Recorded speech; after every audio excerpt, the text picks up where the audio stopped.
Welcome to Parenting Successful Teens, the podcast that cuts through the overwhelm and stress of this phase and offers parents simple, practical, cognitive, science-based strategies for keeping their teens on track. Join Master Coach and real-life mom, Allie Irwin, to talk about real teens, real problems, and the skills it takes to raise successful adults.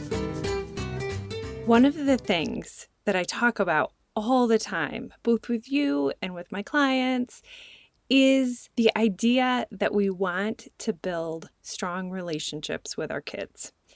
That we don't want to be just thinking about the small view, the day-to-day, minute-to-minute interactions, but that we want to be thinking big picture, that we want to be at least keeping in mind the idea of how this fits into the kind of relationship that we want to have with our kids.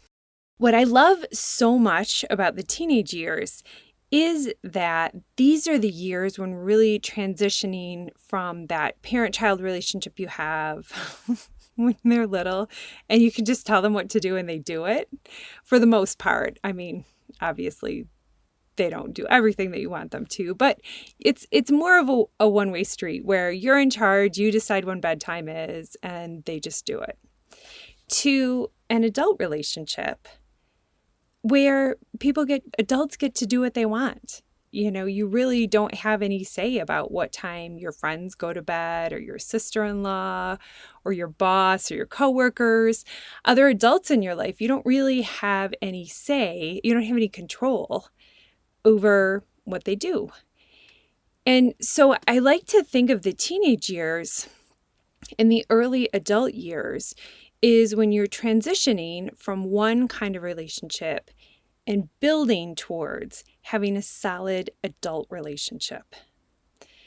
And why I think this is so important and so worth talking about is because you're going to have that adult relationship with your kids for decades longer than you had that child relationship. Even thinking of the number of years that they live under your roof, that is a small fraction of the amount of time that you're going to have together. You're still always their mom, they're still always your child, but that exists within the context of an adult relationship. So it's worth building towards a strong adult relationship. Okay. And as I've said so many times, the teenage years are really just that transition, that bridge where you're crossing over from one to the other. When I talk about strong adult relationships, people get confused. Clients come to me, and when they can't get their kids to do what they want, or their kids move far away, they go to college across the country, and they miss their kids so much, and then their kids don't call as often as they want. They feel like that means that they didn't get the adult relationship that they wanted, that something went wrong in their relationship. And so in today's podcast, I want to talk about the difference between a strong adult relationship and our fantasy of what that relationship is going to be.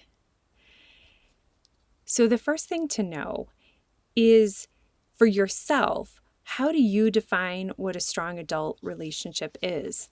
Think about your relationships in other areas of your life that feed you, and think about what the characteristics of those relationships are. For me, those relationships center around, I respect the other person. I believe in their agency. I believe that my friends, are going to be okay, that they don't actually need me to tell them what to do. I offer my opinion when asked, but, I don't get up all in my friend's business. So, because I respect them and I respect that they're able to handle things. I love my adult friends. One of those goofy friends that tells their friends that they love them all the time. And I know not everyone does that, but I mean it when I do it. And so to not do it would be false for me. And so when I'm having a conversation with a friend, that maybe they're doing something I don't agree with, or they have a different stance, I'm always trying to operate in those relationships from a place of love. because I value that friend, and I don't want whatever is going on in this moment, to damage our relationship. And so respect and love are two sort of key hallmarks. And, there's a whole other list of things too: honesty, kindness, connection. Those are things that matter to me. And so those are things that I'm trying to have with my children as they're adults as well. Let me contrast that to what I wish a strong relationship guaranteed me. Okay, so strong relationship for me means it has those characteristics. It has love and honesty and connection. We make time for each other and all of the things that I mentioned. What a strong relationship doesn't mean for me with my adult friends and family members is that I require that they come to my house on Sunday night for dinner. I wish I saw my friends all the time, and I do try to get together, but I don't require them to come to my house on Sunday night for dinner. I don't require them to text back, within a certain number of minutes. I don't require that they go on vacation with me. I might try to arrange a vacation with them, but I don't require it. It isn't the prerequisite for having a strong relationship. And so similarly, with your kids, having a strong relationship doesn't mean that you're going to get everything that you want. I go on Facebook at any given holiday and see all my friends, pictures with their families. And my family, this year we were together at Thanksgiving, but it was the first time we'd been all together in 2 years because my kids don't live close and COVID made traveling extremely hard. So I spent time, just being willing to feel disappointed that I don't get to see my kids as often as I would like. And when we're together, we don't always agree. My kids don't share all my same opinions, which is a bummer to me because I like my opinions. That's why I have them. But even though I feel that disappointment, I don't make it mean that we don't have a strong relationship. I find other ways to connect with my kids because the connection is the important piece, not, number of hours spent in the same zip code.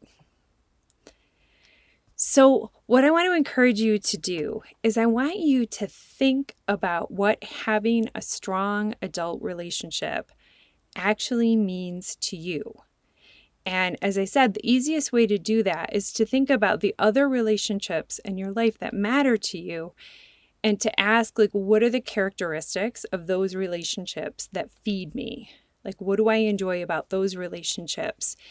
And what would that look like if I were to work on developing that kind of relationship with my kids? As I said, the payoff is so huge. You are going to have this adult relationship with your kids for decades longer than they lived under your roof.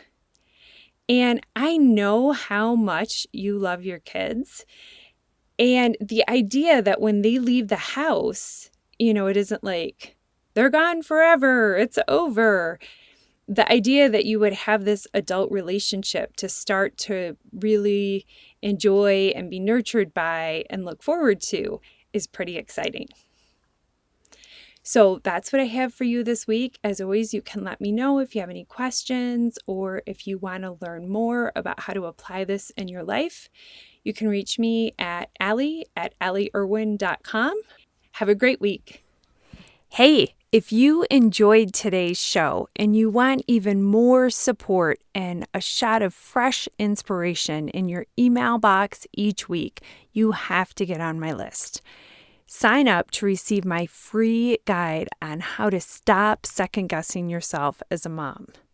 There are so many decisions to make as a mom, and this guide will help you to make decisions and just move on. No more waking up 3 a.m. wondering if you made the wrong decision. This guide is so good. Even my non-mom clients are raving about it. So sign up today, and I will see you next week.